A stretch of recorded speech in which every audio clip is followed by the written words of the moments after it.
नमस्कार साथियों, आप सभी का स्वागत है मेरे YouTube channel the spiritual journey पर। आज हम बताएंगे शिव पुराण के बारे में, ध्यान से सुनिए। शिव पुराण का संबंध भगवान शिव और उनके अवतारों से है। इसमें शिव भक्ति, शिव महिमा और शिवजी के संपूर्ण जीवन चरित्र पर प्रकाश डाला गया है। साथ ही इसमें ज्ञान, मोक्ष, व्रत, तप, जप आदि के फल की महिमा का वर्णन भी मिलता है। हालांकि शिव पुराण में हजारों ज्ञान और भक्ति की बातें हैं।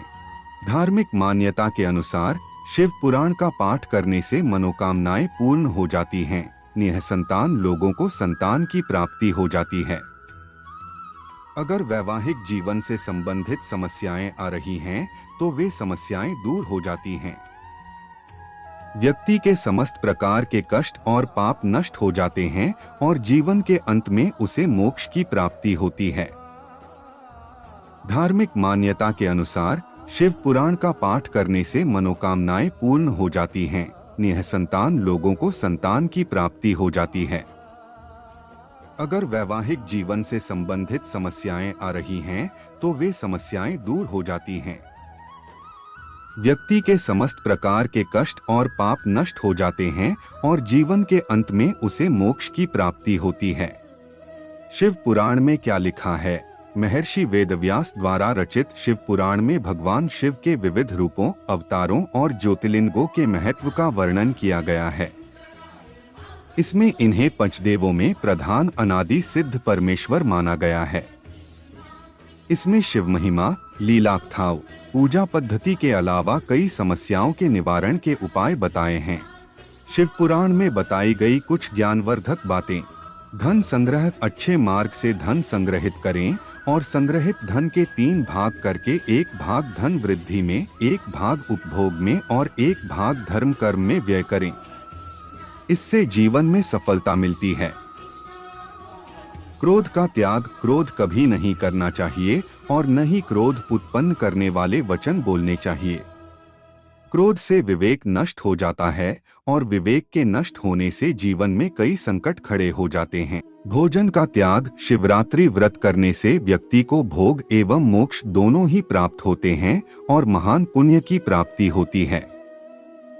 पुण्य कर्मों से भाग्य उदय होता है और व्यक्ति सुख पाता है। संध्या काल, सूर्यास्त से दिनास्त तक का समय भगवान शिव का समय होता है, जबकि वे अपने तीसरे नेत्र से त्रिलोक्य, तीनों लोक को देख रहे होते हैं और वे अपने नंदी गणों के साथ भ्रमण कर रहे होते हैं। इस समय व्यक्ति यदि कटु वचन कहता है, कलह क्रोध करता है, सहवास करता है, भोजन करता है, यात्रा करता है या कोई पाप कर्म करता है, तो उसका घोर अहित होता है। सत्य बोलना मनुष्य के लिए सबसे बड़ा धर्म है। सत्य बोलना या सत्य का साथ देना, और सबसे बड़ा अधर्म है असत्य बोलना या असत्य का साथ देना। निष्काम कर्म, कोई भी कार्य या कर्म करते वक्त व्यक्ति को खुद का साक्षी या गवाह बनना चाहिए कि वह क्या कर रहा है। अच्छा या बुरा सभी के लिए वही खुद जिम्मेदार होता है। उसे यह कभी भी नहीं सोचना चाहिए कि उसके कामों को कोई नहीं देख रहा है। यदि वह मन में ऐसे भाव रखेगा तो कभी भी पाप कर्म नहीं कर पाएगा। मनुष्य को मन, वचन और कर्म से पाप नहीं करना चाहिए। अनावश्यक इच्छाओं का त्याग, मनुष्य की इच्छाओं से बड़ा कोई दुख नहीं होता। मनुष्य इच्छाओं के जाल में फंस जाता है तो अपना जीवन नष्ट कर लेता है। अनावश्यक इच्छाओं को त्याग देने से ही महासुख की प्राप्ति होती है। मोह का त्याग, संसार में प्रत्येक मनुष्य को किसी न किसी वस्तु, व्यक्ति या परिस्थिति से आसक्ति या मोह हो सकती है। यह आसक्ति या लगाव ही हमारे दुख और असफलता का कारण होता है। निर्मोही रहकर निष्काम कर्म करने से आनंद और सफलता की प्राप्ति होती है। पशु नहीं आदमी बनो। मनुष्य में जब तक राग, द्वेष, ईर्ष्या, वैमनस्य, अपमान तथा हिंसा जैसी अनेक पाशविक वृत्तियां रहती हैं, तब तक वह पशुओं का ही हिस्सा है। पशुता से मुक्ति के लिए भक्ति और ध्यान जरूरी है। भगवान शिव के कहने का मतलब यह है कि आदमी एक अजायब घर है। आदमी कुछ इस तरह का पशु है जिसमें सभी तरह के पशु और पक्षियों की प्रवृत्तियां विद्यमान हैं। आदमी ठीक तरह से आदमी जैसा नहीं है।